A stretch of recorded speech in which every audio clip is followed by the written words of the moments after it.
안녕하세요. 김동섭입니다. 12월 2일 아침 시작하도록 하겠습니다. 오늘 새벽에 끝난 미국 시장은 혼조세로 마감했죠. 어저께 미국 시장이 급등해서 그 급등에 대한 소화 과정 이런 표현도 있지만, 특이한 것 중에 하나는 물가 지표가 발표됐는데 이 물가 지표가 둔화가 됐어요. 둔화가 됐는데도 불구하고 시장은 혼조세로 마감했다는 게 특징이다, 이렇게 보시면 되는데요. 그 물가 지표 중에서 연준이 중요하게 보는 것 중에 하나가 뭐냐면 개인 소비 지출입니다. 10월 개인 소비 지출이 지역 가격 지수가요 발표가 되는데 5.0% 예상치를 부합했고요. 전달 5.2%보다 좀 낮아진 상태였습니다. 지난번에 그 소비자 물가 지수가 좀 낮아진 거와 같이 지금 개인 소비 지수는 좀 낮아졌습니다. 그런데도 불구하고 미국 시장은 다우는 하락, 나스닥은 소폭 상승으로 마감했죠. 한때 나스닥은 1.3% 정도까지 밀렸던 상황이 있었거든요. 그런 것들 보면 이건 또 뭐지? 라는 생각을 해볼 수 있는 그런 상황입니다. 이 영향으로 2년물과 10년물도 하락을 했죠. 근데 사실 2년물, 10년물은 어제 제롬 파월의 발언이 굉장히 컸죠.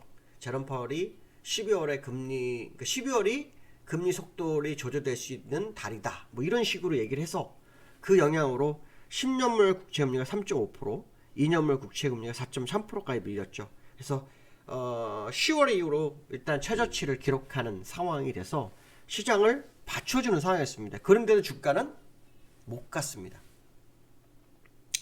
근데 사실 지금 미국 시장은요, 여전히 인플레이션이 높고요, 금리도 높아지고 있는 상황이에요. 무슨 말이냐면 시장에서 유동성은 계속 빠져나가는 상황이고, 인플레이션을 잡기 위해서 금리는 여전히 지속할 수밖에 없는 자리라는 거죠.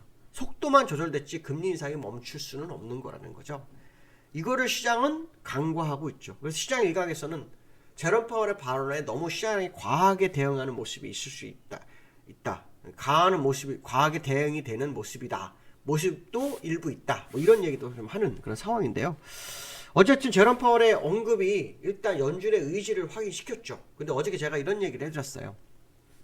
금리 인상 속도를 조절을 해도 제임스 블라드가 제시한 것처럼 7%까지 가려면 올해 연말 금리가 4.75니까 내년에 2.25를 더 올려야 돼요.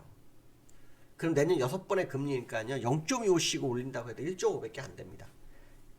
그럼 결국은 0.5가 한 번씩은 더 있다는 얘기죠. 그래도 2%밖에 안 됩니다.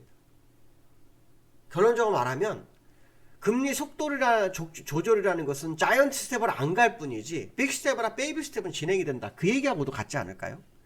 그렇다면 내년까지는 그 가능성. 그래서 존 윌리엄스 아시겠지만 연준 내에서 권력 서위 3위 뉴욕 연은 총재가 이런 얘기를 해줘. 내년까지는 금리 인상을 할 거다. 이 내년까지 금리 인상이라는 게 아마도 제임스 블라드가 제시했던 그 7%가 아닐까 생각이 듭니다.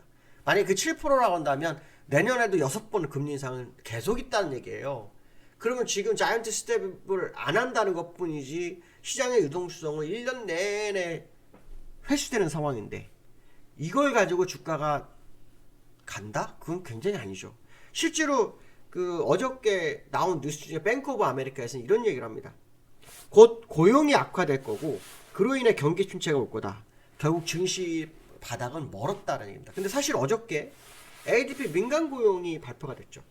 어저께 ADP 민간 고용이 발표됐는데 그 민간 고용이 절반으로 줄은 걸로 알고 있어요. 23만 9천 명 정도를 예상했었는, 전월이 23만 9천 명이었는데 12만 7천 명, 딱 절반이 줄었거든요. 이 절반이 줄었다면 고용에 문제가 생기고 있다는 거죠. 문제는 뭐냐면 경기가 둔화가 돼서 이렇게 인플레이션 소비지수 내려오고 있지만 빨리 2%가 내려오지 않으면 침체를 이겨낼 금리 인하 카드는 쓰지를 못한다는 거예요. 썼다가 다시 인플레이션 올라가면 난리가 나는 거거든요. 그렇기 때문에 사실 지금 둔화가 됐다 하더라도 완벽하게 인플레이션이 잡힌다는 보장이 없는 상황이죠. 그렇기 때문에 침체가 왔을 경우에 연준이 할 수 있는 게 없어서 이게 더 문제가 되지 않겠냐는 거죠.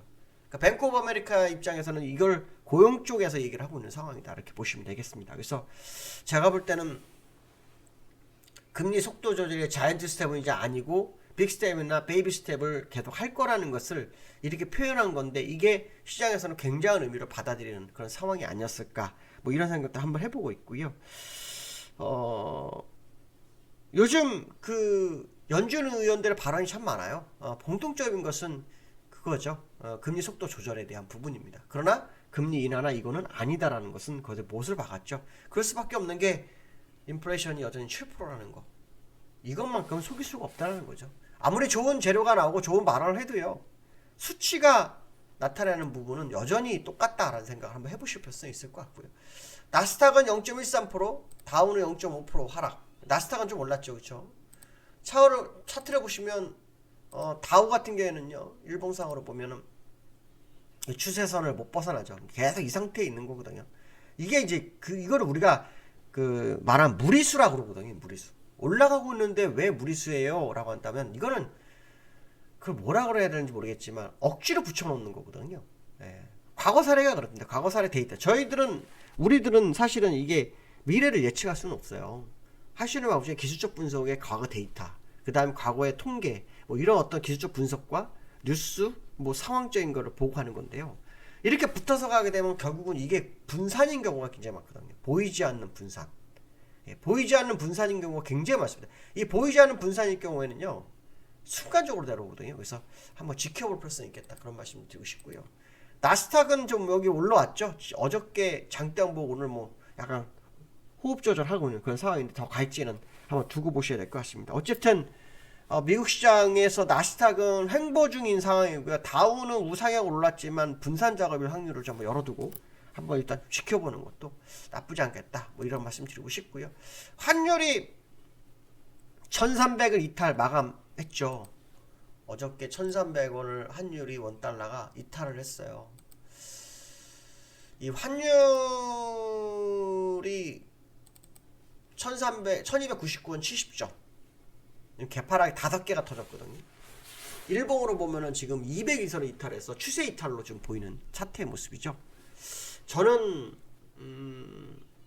이렇게 끝나기엔 좀 어려울 거라고 봅니다. 왜냐하면 미국의 금리 인상은 지속하잖아요.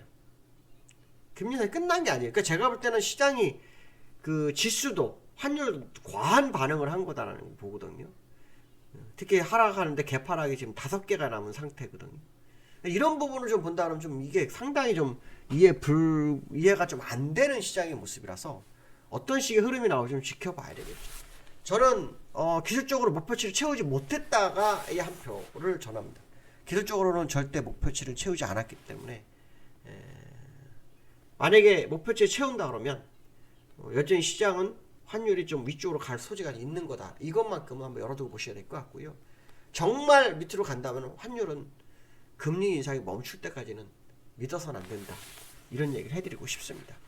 자, 세 번째로는요, 어저께 코스피 외국인 매수를 또 했어요. 소량이지만 외국인이 매수를 했어요.